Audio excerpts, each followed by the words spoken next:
एक ऐसा मर्डर जिसमें ना कोई चाकू चला ना कोई गोली चली, लेकिन एक 27 साल का नौजवान 2 घंटे तक मदद के लिए चिल्लाता रहा और पूरा सिस्टम खड़ा होकर तमाशा देखता रहा। जी हाँ, आज हम बात कर रहे हैं युवराज की। 27 साल का वो सॉफ्टवेयर इंजीनियर जो नोएडा सेक्टर 150 यानी आज उत्तर प्रदेश का सबसे महंगा, सबसे पॉश इलाके में रहता था, जहाँ जमीन करोड़ों की है, फ्लैट्स करोड़ों के हैं, लेकिन इंसान की जान बस 2 कौड़ी। बात 17 जनवरी की रात की है, जब घना कोहरा था और युवराज अपनी गाड़ी से घर लौट रहा था। घर से महज 500 मीटर दूर एक ब्लाइंड टर्न आता है।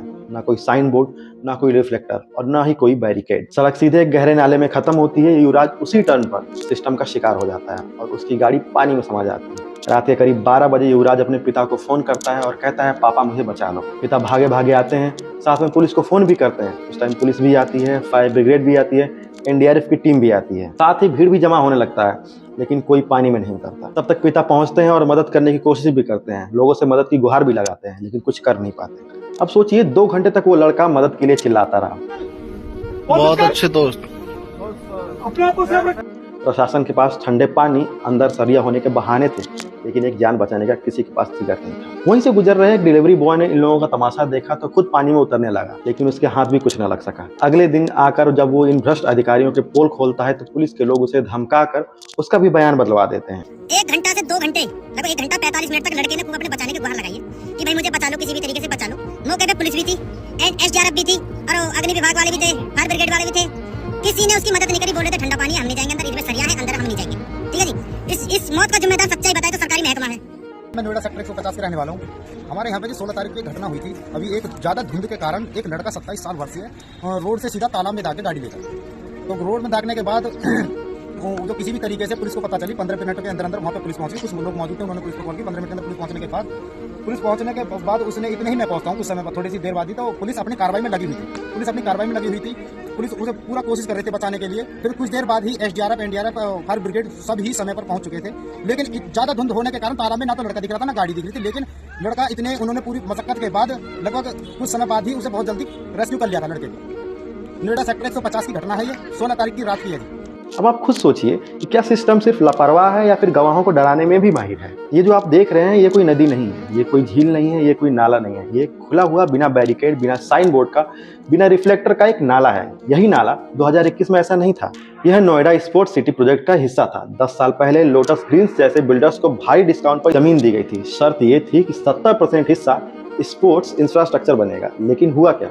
बिल्डरों ने खेल के मैदान की जगह लग्जरी अपार्टमेंट बना दिए। इलाहाबाद हाईकोर्ट ने इसे 9,000 करोड़ का महा घोटाला कहा है। 5 साल की लापरवाही, भ्रष्टाचार और फाइलों में दबी चिट्ठियों ने इसे मौत का कुआं बना दिया। 2023 की एक रिपोर्ट बताती है कि यूपी इरिगेशन डिपार्टमेंट ने नोएडा अथॉरिटी को साफ लिखा था, इस जल भराव को तुरंत ड्रेन किया जाए।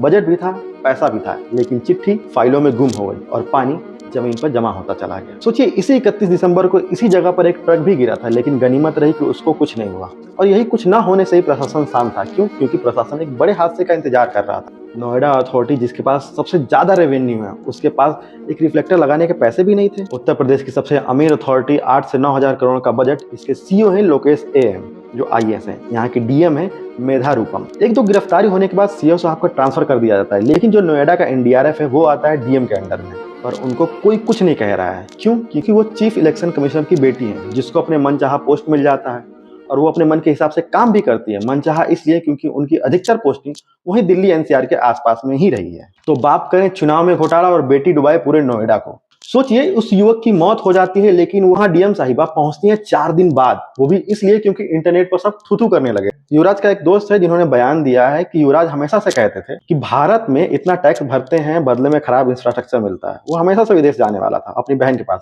लेकिन माताजी की मृत्यु के बाद पिताजी अकेले हो गए थे, इसीलिए नहीं जा रहा था। तो बट ठीक है, उनके फादर ने अकेले थे, मॉम उनकी नहीं थी, तो फादर के लिए रुके हुए थे कि ठीक है, हम आराम से रुकेंगे, करेंगे।